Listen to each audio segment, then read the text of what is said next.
খাদিজা গায়ের মধ্যে জ্বর উঠে গেছে, তাড়াতাড়ি করে কম্বল দাও, তাড়াতাড়ি করে কম্বল দাও। আবার কম্বল দিয়ে জড়ায়া ধরছে। আবার খাদিজাতুল কুবরা এবার বলে, হুজুর আমার বিশ্বাস আল্লাহ আপনার কোনো ক্ষতি করবে না। আপনার কি হয়েছে? জিবরাইল আলাইহিস সালামের আকৃতিগুলো প্রকাশ করলো এবং বলে দিল। এবার আল্লাহর নবী স্ত্রী মা খাদিজা বলে,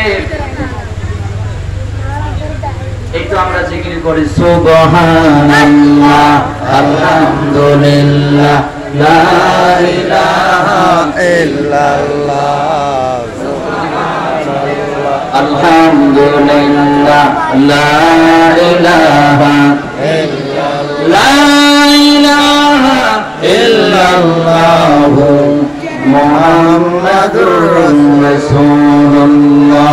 সবাই বলেন সাল্লাল্লাহু। আমাদেরও মাহফিল শেষ করার সময় হয়ে গেছে। আমারে যে টাইম দিছে এই টাইমও কি শেষ হয়ে গেছে, আর 10-15 মিনিট সময় বাকি আছে। এর ভিতরে আমরা দোয়া মোনাজাত করে দেব। আপনাদের যদি অসুবিধা না হয়, আমাদেরও মাহফিলের টাইম প্রায় শেষ। তো আল্লাহ রাসূলের কাছে কোরআন নাযিল হলো। এই কোরআন দিয়া আবু বকর, ওমর, উসমান, আলী তৈরি হয়েছে জান্নাতি মানুষ। আওয়াজ করে বলেন ঠিক কিনা? আজকের মাহফিল থেকে বাংলাদেশের শিক্ষা মন্ত্রণালয়ের কাছে আহ্বান জানাই, যে কোরআন দিয়া আবু বকর তৈরি হলো, ওমর তৈরি হলো, উসমান তৈরি হলো, আলী তৈরি হলো, এই কোরআনকে বাংলাদেশের primary school, high school, college, university সব জায়গায় প্রতিটা ক্লাসে এটাকে পাঠ্য পুস্তক করা হোক। হাত তোলেন।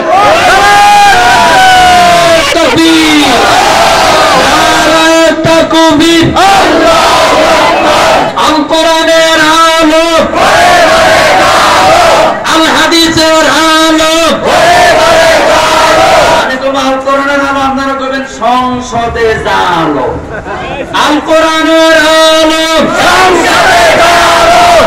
আমি তো আল কোরআন আলো, আপনারা কইবেন ইউনিভার্সিটিতে জালো। আল কোরআনের আলো, আল কোরআনের আলো, সংসদে জালো, হাই স্কুলে জালো, প্রাইমারি স্কুলেতে জালো, ইউনিভার্সিটিতে জালো, ঘরে ঘরে জালো। নারায়ে তাকবীর, আল্লাহু আকবার। আল কোরআনের আলো, আল হাদিসের আলো, মিলাদ মাহফিল যেখানে আমরা আছি সেখানে, সিরাত মাহফিল যেখানে আমরা আছি সেখানে, তাফসীর মাহফিল যেখানে আমরা আছি সেখানে, গান বাদ্য যেখানে আমরা নাই সেখানে, মদ গাঁজা যেখানে আমরা নাই সেখানে, নাচানাচি যেখানে আমরা নাই সেখানে, শিরক বিদআত যেখানে আমরা নাই সেখানে, মাজার পূজা যেখানে আমরা নাই সেখানে। নারায়ে তাকবীর, আল্লাহু আকবার। নারায়ে তাকবীর, আল্লাহু আকবার। বাবারা ভাইরা,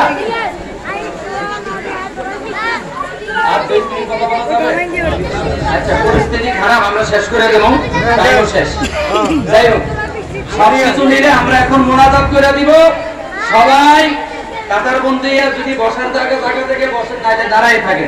তাবারুকের ব্যবস্থা আছে, তাবারুকের ব্যবস্থাও আছে আলহামদুলিল্লাহ, ইনশাআল্লাহ। আচ্ছা একটু সময় নিব, যেহেতু আমরা চেষ্টা করছি, মানে 12টার বেশি আমরা নিব না, যেহেতু 12টার কাছাকাছি মানে ফজরের নামাজ শোনেন। এবং আগামীকাল মাহফিল আজিজ মিয়া গোডাউনের পাশে ইনশাআল্লাহ। আজকে যেহেতু অল্প সময় কথা বলছি, কালকে একটু বেশি কথা বলার চেষ্টা করব। আজিজ মিয়া গোডাউনের সামনে আমিও থাকবো, এই মাওলানা সাহেবও থাকবে। আপনারা মাহফিলে যাবেন ইনশাআল্লাহ। আবার এরপরের দিন এই মঞ্চে মাহফিল, এখানে আমি থাকবো, তারপরে ওয়ারিশ সাহেবের ইমাম সাহেব। আবার 3 তারিখ যুবগোষ্ঠী ক্লাব মুসাল্লাঙ্গা, ওখানে আমি থাকবো। সবকিছু মিলে আপনারা অংশগ্রহণ করবেন স্বতঃস্ফূর্তভাবে ইনশাআল্লাহ।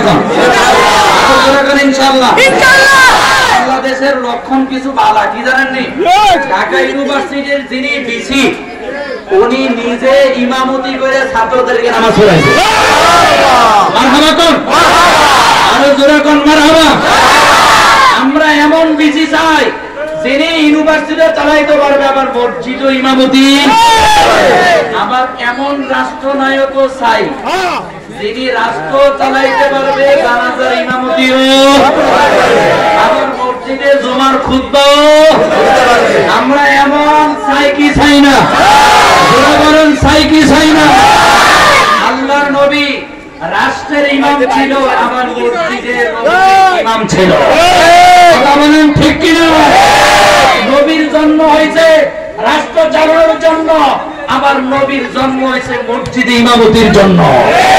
নবীর জন্ম হয়েছে ন্যায় বিচার করার জন্য, নবীর জন্ম হয়েছে মাজলুমের পক্ষে কথা বলার জন্য। নবীর জন্ম হয়েছে সমাজ থেকে মদ আর গাঁজা, যারা ব্যভিচার, পর্দাহীনতা বন্ধ করার জন্য। আমরা নবীর সেই আদর্শ বাস্তবায়ন করতে রাজি আছি। কে কে হাত তুলে?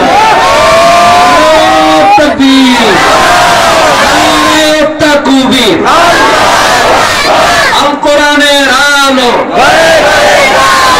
আল হাদিসের আলো। আল্লাহ আজকের মাহফিল কবুল করুন। আমি ওয়াজ শেষ, দুইটা কথা। ওয়াজ শুনলে কোনো লাভ হইতো না মনে যদি হিংসা থাকে। মনে যদি কি থাকে? নবীকে ভালোবাসবে যারা, মনের মধ্যে অন্য মানুষের প্রতি হিংসা রাখবে না তারা। নবী প্রেমিক কাউকে হিংসা করতে পারে না। নবী প্রেমিক কাউকে হিংসা করতে পারে না। নবী প্রেমিক কাউকে হিংসা করতে পারে না। একজন আরেকজন মাফ করে দিবেন, একজন আরেকজন কি করে দিবেন? মাফ করে দেবেন। পারবেন? বলেন পারবো। যে আপনার লোকে ঝগড়া করে তারা দেখলে সালাম দিবেন।